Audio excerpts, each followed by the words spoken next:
जय सरना, जय धर्मेश, जय आदिवासी।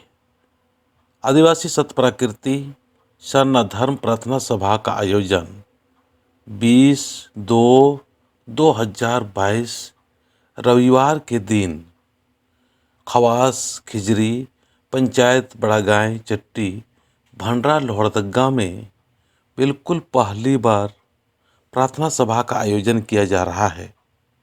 इस प्रार्थना सभा में आप ज़रूर से ज़रूर आने का कोशिश करें, क्योंकि उस गांव में नहीं के बराबर सरना प्रेमी है।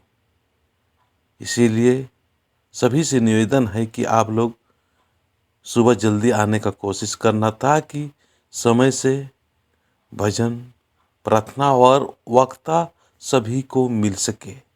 वहाँ पर भी स्टार प्रचारिका जसफीन उरांव अपने समाज के लोगों को संगठित करने के लिए आ रही है।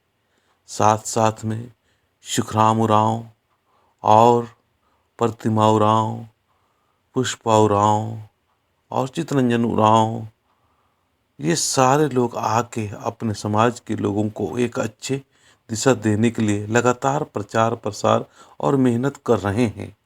आप भी अगर आपको लगता है कि अपने धर्म के प्रति लोगों को प्रेम और जागृति हो, तो आप लोग ज़रूर से ज़रूर आने का कोशिश करना। जय सरना।